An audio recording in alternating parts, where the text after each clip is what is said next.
All right, folks, Yishai Fleischer here. Today I want to ask a mysterious question.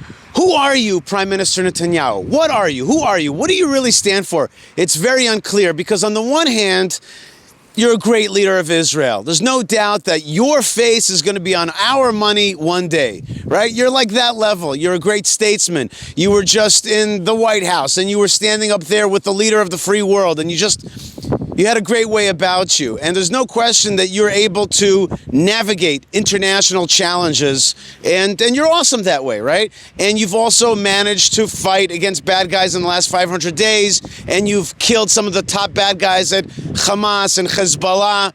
So on the one hand, you're a hero of Israel. On the other hand, there's a way of analyzing who Netanyahu is, which is not as flattering. Well, let's think about it. First, in 2004, 2005, he voted for the disengagement, which means that he was in favor of giving away Gaza to the then PLO-PA, Palestinian Authority so-called, and then that soon became Hamas-controlled Gaza. So first thing, he voted to give that land away, to shrink Israel, and to give our land to our enemies, which is dumb, okay?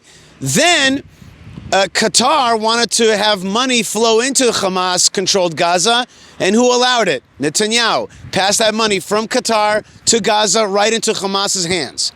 Then there was a military buildup right underneath the nose of Israel and its very famous intelligence community. Right underneath our nose, they built a humongous terror network. Who was the prime minister? Netanyahu.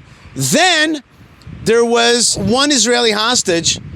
His name was Gilad Shalit. He was held in Gaza, and Prime Minister Netanyahu released 1,000 terrorists in favor of getting that Gilad Shalit back home. Those terrorists became the heads of the October 7th massacre. So there's a question. What have you done? Well, you've basically allowed Gaza to become militarized. You've allowed the heads of it to come out and become leaders of the October 7th massacre. You allowed October 7th massacre to be built up and then to happen. It was under your watch. You allowed October 7th to happen. You were the prime minister. The buck stops here, right? So on the one hand, he's fought a war, but on the other hand, he allowed it to happen in the first place. And has he taken responsibility for that? Then what about the prosecution of this war by itself? How has it gone? Well, not so great, you know? The one thing that went very well is that Israel destroyed much of the terror infrastructure, especially the houses on top that covered the tunnels below. But the tunnel system has not been totally destroyed. Moreover, we were in Gaza and controlled the Netzarim corridor and also the Rafah crossing, the Philadelphia corridor, which is the southern part that allowed all the tunnel systems between Sinai, Egyptian-held Sinai, and Gaza, and all the military arsenal came in through there. Okay, we controlled it. That was one of the goals of the war. But then we left. So wait a minute, we're actually not there anymore. And one of the goals of the war that has been stipulated over and over again is that there will not be a Hamas in Gaza. But there is a Hamas in Gaza. And they're driving around in their Toyotas and with their guns in the air and with their faces covered in jihadist propaganda pageantry. Are they brainwashing kids? Yes. Are they killing anybody who's against them? Yes. And this is after 500 days of a war. And it's not in Uganda, and it's not in faraway Iran. It's right next door, in a 400 square kilometer sandbox right next door. So Prime Minister Netanyahu has in many ways allowed this to happen, allowed this buildup.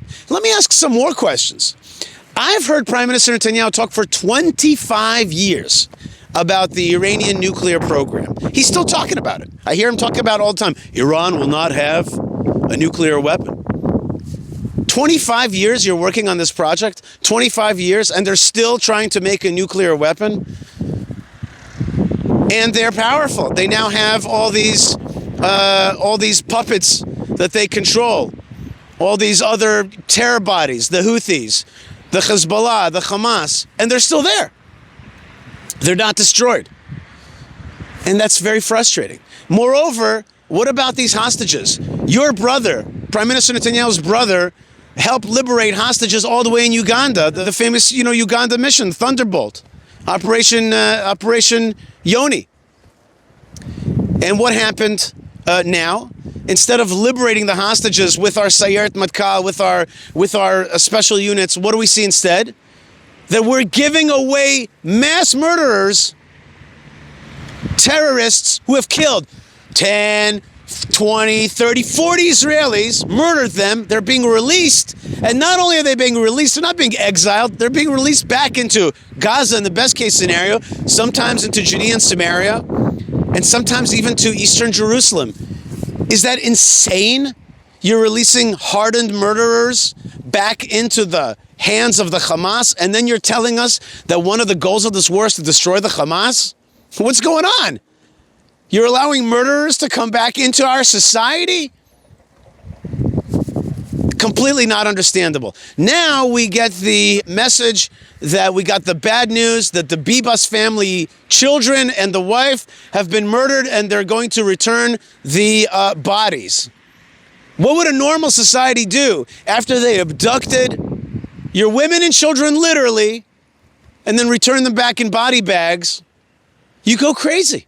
You go crazy and destroy them. But in the meantime, all I hear are proclamations. And speaking of proclamations, what about the Trump proclamation that he said till Saturday, if they're not out of 12, there'll be hell to pay. All hell will break loose. Where the hell is the hell? Where the hell is the hell?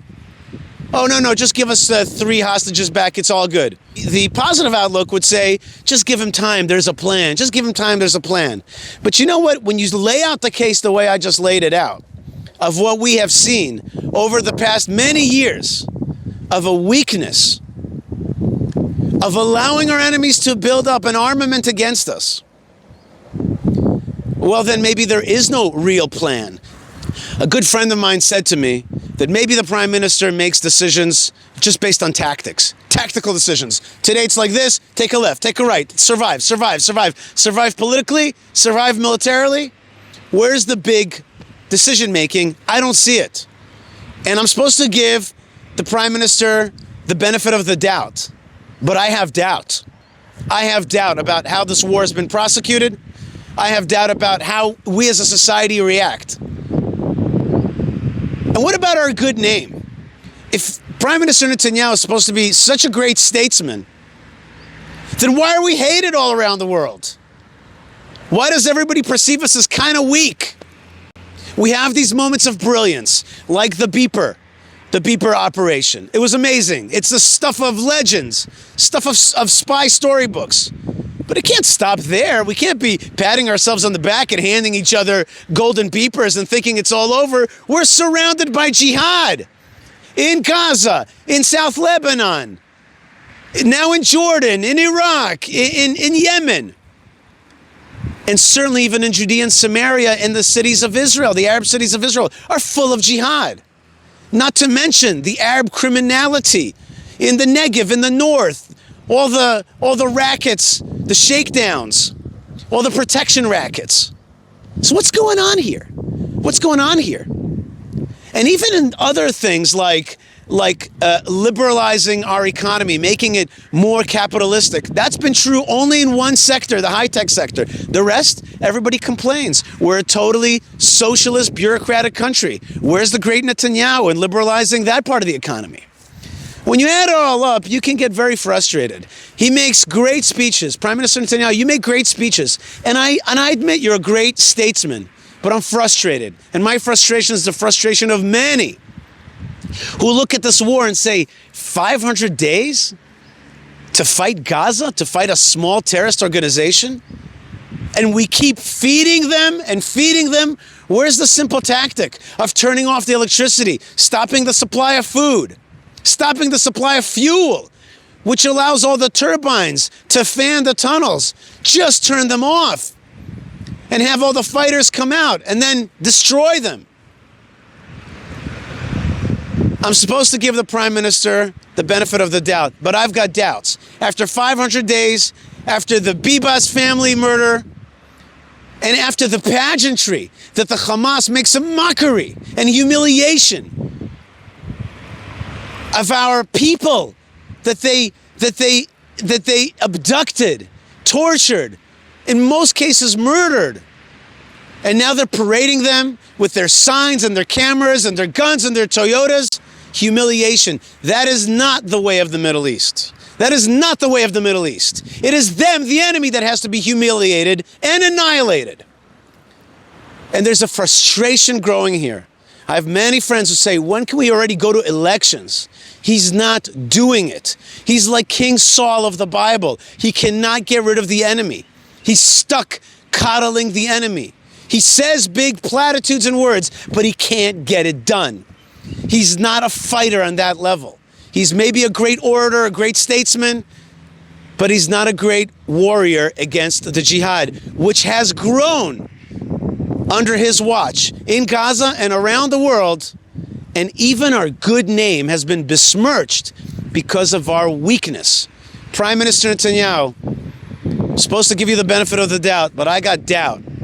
And there's many times that I've said to myself, okay, if this is his last chance in my heart, and I know there's many other people, it's time to fight this war the way we need to fight it. And maybe it's time for new leadership. The Bible tells us, the Torah tells us that you're not supposed to curse a leader, and therefore I do not curse my leader. And I thank God for the good things that have been given through him. But maybe it's time for a change. What do you think? Leave your comments below. Subscribe, like, and of course support us in the comment section below. You'll see how to support what we do here.